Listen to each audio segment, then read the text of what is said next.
नमस्कार दोस्तों। देखो कल हम लोग यानी वेडनेसडे 11 फरवरी को कैसे ट्रेड करने वाले वो समझ लेते हैं। ये बैंक निफ्टी का चार्ट है। बैंक निफ्टी के चार्ट में क्या दिख रहा है। देखो फ्लैट ओपनिंग देके क्या हुआ, थोड़ा सा नीचे आया, क्लोजिंग प्राइस का ब्रेकडाउन दिया और फिर ऊपर जाके होल्ड करने लगा, ऊपर जाके होल्ड करना। अभी देखो क्या क्या यहाँ पे दिख रहा है मेरे को। बैंक निफ्टी का पहले चार्ट एनालाइज करते हैं। एक यहाँ पे ना प्रीवियस डे का हाई बनाया था, हालांकि प्रीवियस डे का हाई काफ़ी ऊपर है, लेकिन एक इंट्राडे में एक स्विंग हाई बनाया था, उसके ऊपर क्लोज किया, उससे रिजेक्शन लिया, फिर नीचे आया।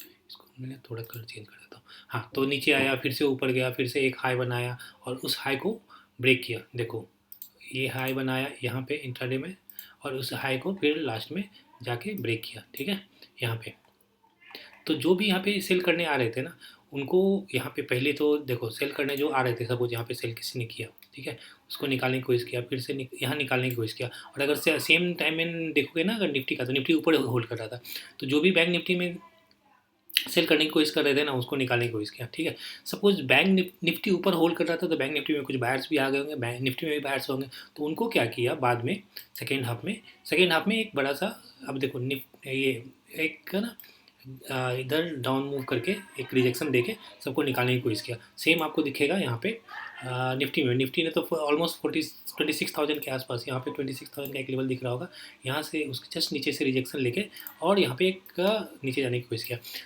बैंक निफ्टी ने तो अपने डे लो जो था ना यहाँ पे, उसका तो इसने ब्रेकडाउन भी दे दिया, और ब्रेकडाउन दे के और फिर 500 के जस्ट ऊपर से एक सपोर्ट लेके ऊपर जाने की कोशिश किया।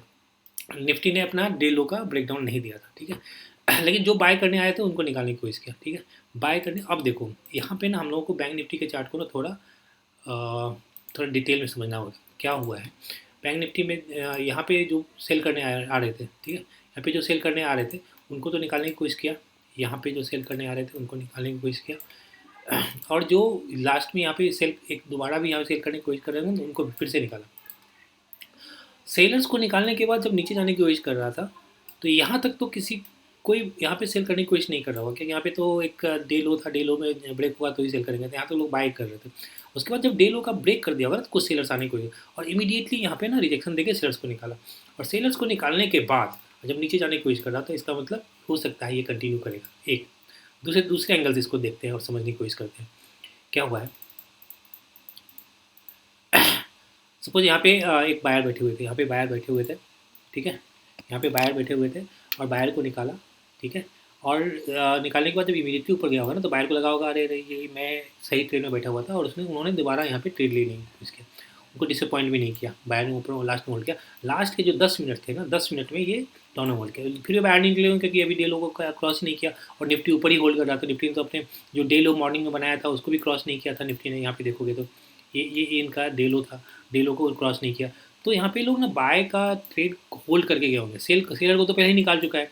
सेलर को देखोगे तो यहाँ पे 1 बजे के आसपास सेलर को निकाल चुका है, ये यहाँ पे दिख रहा होगा निफ्टी में, ये बैंक निफ्टी में और निफ्टी में, तो सेलर को पहले ही निकाल चुका है।